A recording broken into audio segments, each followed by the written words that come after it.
Hey guys, let's get more news about Dallas, but first, don't forget to subscribe and leave your like. Cowboys predicted to sign $63 million, hometown Super Bowl champ.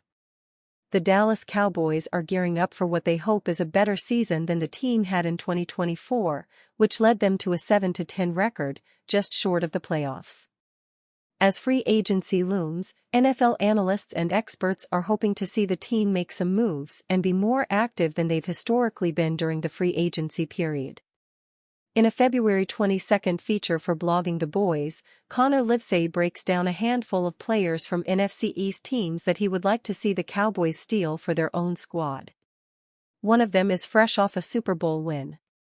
In the piece, Livesay expresses the hard truth that the Cowboys have been lackluster in free agency over the years.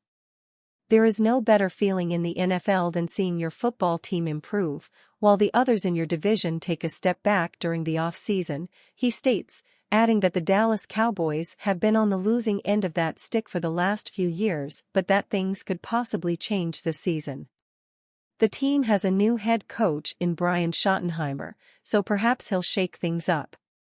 Plus, they'll have more money to work with, because Dan Graziano of ESPN announced on Wednesday, February 19, that the salary cap would see a larger hike in 2025 from where it was in 2024 than expected by most teams.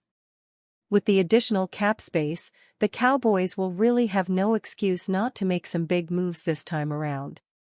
At the top of Livesay's wish list is Philadelphia Eagles defensive tackle Milton Williams, with a projected contract of 3 years and a $21 million average per year. The Cowboys have a decision to make on their own player, Osa Odighizuwa, and they may be better off electing to move on from their former third-round selection and going with Milton Williams instead, Livesay noted in the feature.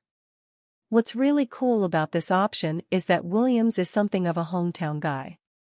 He attended high school at Crawley High School in Crawley, Texas, and, Livesay says, has some ties to the area, making his fit in Dallas one a bit more realistic than other destinations around the league. As for comparing Odighizuwa and Williams, Williams has a 70.1 overall grade from PFF and Odighizuwa has a 68.1 overall grade, so they're close. Regardless of free agency drama, many Cowboys fans are hoping to see the team ink linebacker Micah Parsons to a deal before too long. According to Calvin Watkins of the Dallas Morning News, the Cowboys have not even begun contract talks with the star edge rusher. The Cowboys should have learned their lesson on this front with the Dak Prescott saga, Rucker Harangi of Fansided commented in a February 22 feature. They waited and waited to ink their starting quarterback to a new deal and ended up paying through the nose to keep him in the building. It's clear to see they're headed down the same path with Parsons. Cowboys reveal shocking decision on quarterback Trey Lance. The Trey Lance experiment appears over, because the quarterback wasn't good enough for it to ever really begin.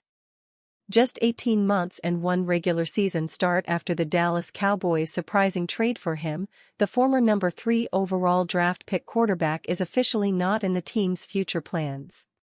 Vice President Stephen Jones said on Monday that he expects Lance to leave in free agency, and for the Cowboys to pick a developmental quarterback in April's NFL draft. "We took a shot on Trey, and wanted to do that," Jones told the Dallas Morning News. "We think the world of Trey.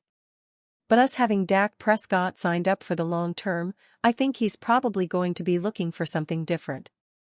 In a move that surprised most around the league, the Cowboys traded a 4th-round draft choice to the San Francisco 49ers for Lance just before the 2023 season opener. Critics, including here and otherwise, lampooned a deal that sent draft capital in exchange for a quarterback who was running 4th string in San Francisco. After sitting out most of 2023, Lance got his chance to supplant Cooper Rush as Prescott's backup in 2024. But in the preseason finale, he threw 5 interceptions, and was underwhelming in his only start in the team's last regular season game. He completed 20 of 34 passes for 244 yards and rushed for 26 in the 23-19 loss to the Washington Commanders. Lance showed flashes of his athleticism and elusiveness as a runner, but was predominantly inconsistent and off-target as a passer. Now, the Cowboys are prepared to choose a rookie over Lance as its long-haul quarterback prospect. "I think one of our goals is to get a young quarterback in the draft," Jones said. "I don't know where that's going to be. That's why we gave a fourth-round pick for Trey. It seems like all the quarterbacks, even guys we have in the fourth round, go in the first. They always go so much higher than what you think." Under rookie head coach Brian Schottenheimer in 2025, Prescott will be the starter, backed up again by Rush. If, that is, the Cowboys decide to re-sign him in free agency. "You know how much we think of Cooper," Jones said. "We just don't know what he's going to cost. When we're paying Dak what we're paying him, unfortunately we do have to go cheap there." Fans convinced Micah Parsons is recruiting All-Pro to Cowboys.